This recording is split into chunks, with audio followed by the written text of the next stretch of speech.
మాకు ఏ ప్రాంతం అన్నా కూడా వ్యతిరేకత లేదని మరొకసారి మళ్ళీ చెప్తా ఉన్నాను నేను. ఎందుకంటే చంద్రబాబు నాయుడు గారు తన స్కాముల కోసమని ప్రజల భావోద్వేగాలను రెచ్చగొట్టే కార్యక్రమం చేస్తూ ఉన్నాడు తప్ప దీంట్లో ఎటువంటి వాస్తవాలు లేవు. నేను చెప్పిన ప్రతి మాట కూడా ప్రాక్టికల్గా ఆలోచన చేస్తే ఎవరికైనా కూడా జగన్ చెప్పేది నిజమే కదా అని చెప్పి అనిపించే మాటలే.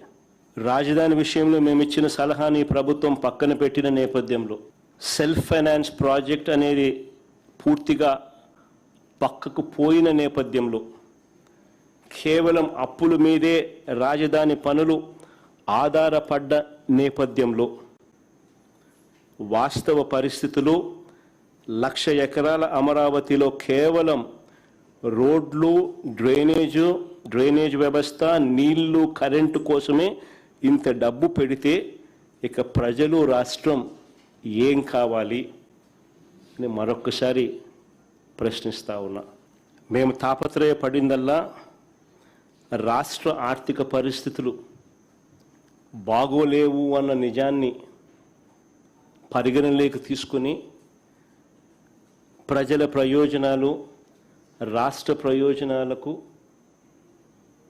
మనసులో పెట్టుకొని సంక్షేమము, అభివృద్ధి రెండూ కూడా రాష్ట్రంలో కొనసాగిస్తూ సత్వరమే ఒక గ్రోత్ ఇంజిన్ లాంటి నగరాన్ని తయారు చేసుకోవాల్సిన అవసరం ఉందనే మౌలిక లక్ష్యాన్ని అప్పుడు చెప్పాం, ఇప్పుడు చెప్తున్నాం. ఒకే వర్షనే మేము చెప్తా ఉన్నాం. చంద్రబాబు నాయుడు గారిని అడుగుతా ఉన్నాం, సెల్ఫ్ ఫైనాన్స్ ప్రాజెక్ట్ అని చెప్తా ఉన్నాం. మీరు ఇప్పటి వరకు అమ్మిన భూములెన్ని? నీ విజనరీ ఆలోచనల ద్వారా అమరావతి ప్రాజెక్ట్ నుంచి ఇప్పటి వరకు ఎంత డబ్బులు వచ్చినాయి? వచ్చిన డబ్బులు ఎంత? మన స్కాముల కోసం అమరావతి పేరు చెప్పి చంద్రబాబు అప్పులు తెచ్చి దాని ప్రభావం ఇంతకుముందే నేను చెప్పా, రాష్ట్రంలో ఇప్పటికే దాని ప్రభావం కనిపిస్తూ ఉంది అని చెప్పి నేను చంద్రబాబు నాయుడు గారికి చెప్తా ఉన్నా. సరే, మేము ప్రాక్టికల్గా చేసిన ఆలోచన మీకు నచ్చలా, ఓకే ఫైన్. మేము చాలా ప్రాక్టికల్గా ప్రజల బాగోగుల కోసం, రాష్ట్రానికి మంచి కోసం మేము చేసిన ఆలోచనలు మీకు నచ్చలా. పోనీ మేము ప్లాన్ బి ఇచ్చినాం, నేను చేసిన ప్లాన్ ఏ మీకు నచ్చలా. పోనీ ప్లాన్ బి మేము మీకు ఇచ్చాం కదా, ప్లాన్ బి కింద మేము చెప్పిన ప్లాన్ గురించి ఆలోచించారా? అది లేదు. కొద్ది నెలల కిందట నేను చెప్పిన మచిలీపట్నం టు విజయవాడ 70 కిలోమీటర్లు, విజయవాడ టు గుంటూరు మరో 40 కిలోమీటర్లు. మచిలీపట్నంలో మేము కడతా ఉన్న పోర్టు, మా హయాంలో పోర్టుకు శ్రీకారం చుట్టాం, పనులు మొదలుపెట్టాం, పర్మిషన్లు తెచ్చాం, ల్యాండ్ ఇచ్చాం, ల్యాండ్ కొనుగోలు ఇచ్చినాం, ఫైనాన్షియల్ క్లోజర్ కంప్లీట్ చేసినాం, ఎవరితో ప్రమేయం లేకుండా దానికి డబ్బులు వచ్చేట్టుగా ఏర్పాట్లు చేశాం. ఈరోజు చెన్నై అనేది పోర్ట్ సిటీ, బాంబే అనేది ఈరోజు పోర్ట్ సిటీ. ప్లాన్ బి కింద మేము చెప్పినాం మచిలీపట్నం టు విజయవాడ 70 కిలోమీటర్లు, విజయవాడ టు గుంటూరు మరో 40 కిలోమీటర్లు, మొత్తం ఈ 110 కిలోమీటర్లు నేషనల్ హైవే రోడ్డు ఉంది. ఈ నేషనల్ హైవేకు కాస్త అటు ఇటుగా ఈ మొత్తం క్యాపిటల్ ఏరియా కింద డిక్లేర్ చేయండి. మచిలీపట్నం నుంచి ఎంఏ తీసుకోండి, విజయవాడ నుంచి విఐ తీసుకోండి, గుంటూరు నుంచి GUN తీసుకోండి, మావి గన్ అని పేరు పెట్టండి. మచిలీపట్నం, విజయవాడ, గుంటూరు, మావి గన్.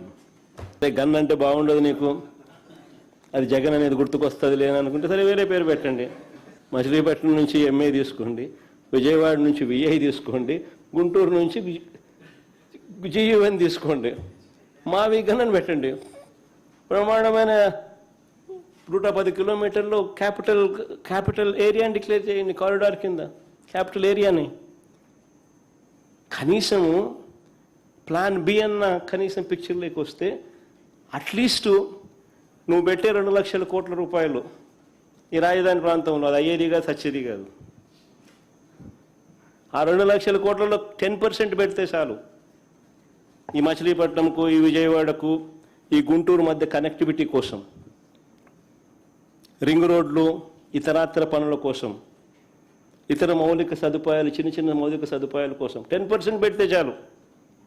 ఈ మావి గన్, ఈ క్యాపిటల్ ప్రాంతం ఫ్యూచర్లో ఎకనామిక్ ఇంజిన్ అవుతుంది. విజయవాడ దాని చుట్టుపక్కల దాదాపుగా 20 లక్షల మంది ప్రజలు ఉండరు. గుంటూరులో దాదాపుగా 10 లక్షల మంది ప్రజలు ఉన్నారు. మచిలీపట్నంలో దాదాపుగా 3-4 లక్షల మంది ప్రజలు ఉన్నారు. దాదాపు ఇంత జనాభా ఉన్న దాదాపు 35-40 లక్షల మంది జనాభా ఉన్న ప్రదేశంలో కాస్త ఖర్చు పెడితే అదొక మహానగరంగా, ఒక గ్రోత్ ఇంజిన్గా ఎదుగుతుంది అని ఆలోచన చెప్పినాం. ఇది నచ్చల, మా విగన్ కూడా నచ్చల మీకు. లేదు దీంట్లో స్కాములు చేయలేము, ఆల్రెడీ రోడ్లు ఉన్నాయి, ఆల్రెడీ ఇన్ఫ్రాస్ట్రక్చర్, ఇంకా స్కాములు చేసేదానికి అవకాశమే లేదు. మేము ఆ 2 లక్షల కోట్ల స్కామ్ ఏమి కనపడుతుంది, మాకు 2 లక్షల కోట్లే పెట్టాలా, ఆన్నే స్కాములు చేయొచ్చు మేము. రాష్ట్రం ఎటుపోతే మనకేమి, రాజధాని రాష్ట్రానికి లేకపోతే మనకేమి, మన చదువుకున్న పిల్లలకు ఉద్యోగాలు రాష్ట్రంలో రాకపోతే మనకేమి అని చంద్రబాబు నాయుడు గారి ఆలోచనలు. అందుకనే దీనికన్నా లేదు 1,00,000 ఎకరాల్లో రాజధాని కోసమే కట్టాలా, దానికి 2 లక్షల కోట్లు బేసిక్ ఇన్ఫ్రాస్ట్రక్చర్ కోసమే పెట్టాలా,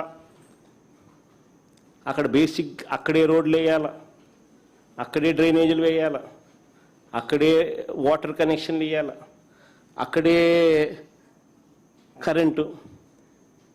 నా జీవితం అంతా అదే చేస్తూ ఉంటా, దానికోసమే అప్పులు తెస్తా, దానికోసమే స్కాములు చేస్తా అని అంటే నిజంగా పెట్టలేరని తెలిసి, అసాధ్యమని చెప్పి తెలిసి, ఉట్టి బేసిక్ ఇన్ఫ్రాస్ట్రక్చర్ కోసమే 2 లక్షల కోట్లు, అది ఇప్పటి ప్రకారం. ఇంక ఇది పూర్తి అయ్యేసరికి అది ఎన్ని లక్షల కోట్లు అవుతుందో, ఎన్ని సంవత్సరాలు పడుతుందో, ఎన్ని దశాబ్దాలు పడుతుందో.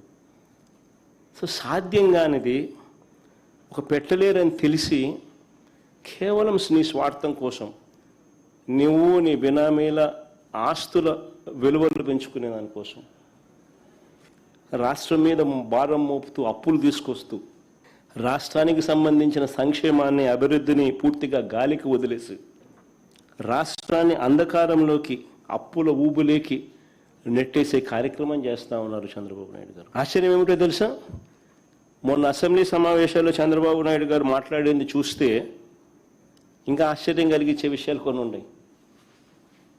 మొన్న అసెంబ్లీలో చంద్రబాబు నాయుడు గారు మాట్లాడింది చూస్తే ప్రజలకు పూర్తిగా ఒక విషయం అర్థమైపోయింది. లక్షల ఎకరాల అమరావతి లేదని, నవనగరాలు లేవని, ఎయిర్పోర్ట్ లేదని, రైల్వే స్టేషన్ లేదని, ఇంటర్నేషనల్ స్టేడియం లేదని చంద్రబాబు మాటల్లోనే స్పష్టంగా చెప్పాడు. ఏమని చెప్పినాడు? నారాయణను అడిగినాడంట ఈయన. నారాయణ ఈయనకు చెప్పినాడంట. ఏమని? ట్రంక్ ఇన్ఫ్రా 2022 మే 27కి అయిపోతుందంట, లేఅవుట్లన్నీ 2028 మే 27కి అయిపోతుందంట, 5 టవర్లు, అసెంబ్లీ, హైకోర్టు 2028 ఆగస్టు నాటికి పూర్తవుతాయట. ఈ మాటలన్నీ ఎవరు చెప్పినారు? నారాయణ అడిగితే నారాయణ చంద్రబాబు నాయుడు చెప్పినాడంట. సో చివరికి 1,00,000 ఎకరాల రాజధాని కాస్త 200 ఎకరాలకు వచ్చింది. సో ఇక నువ్వు 200 ఎకరాల్లోనే నువ్వు రాజధాని నిర్మించేట్టుగా అయితే ఇంకా మారుమూల ప్రాంతానికి ఎందుకు పోయినావు స్వామి? జనసంచారం లేని ఆ ప్రాంతానికి ఎందుకు పోయినావు స్వామి? హైవే పక్కన ఈడ కట్టిండొచ్చు కదా, విజయవాడ, గుంటూరు, మచిలీపట్నం మధ్యలో ఏడగట్టినా కానీ నీకు బ్రహ్మాండంగా డెవలప్ అయి ఉండేది కదా. రాజధాని విషయంలోనే కాదు, ఏ విషయంలో కూడా చంద్రబాబు నాయుడు గారికి ఆచరణాత్మక ధోరణి అన్నది ఎప్పుడూ లేదు. ఎప్పుడూ కూడా ఆయన ప్రాక్టికాలిటీకి చాలా దూరంగా ఉంటాడు. నిజంగానే ఆయనలో ప్రాక్టికల్ సెన్స్ కన్నా ఉండింటే, ఆచరణాత్మక ధోరణి కన్నా తనలో ఉండింటే ఇప్పటికి రాజధాని వచ్చేసిండు, అయిపోయింది. ఇప్పటికి రాజధాని ఏ హైవే పక్కన కట్టినంటే అయిపోయేది. ఈ పాటికి అది ఒక గ్రోత్ ఇంజన్లా కానీ ఈ పొద్దు ఎదిగింటుంది. ఆ బీజాలు పడి ఉండేటివి. నేను ఇదివరకే చెప్పాను,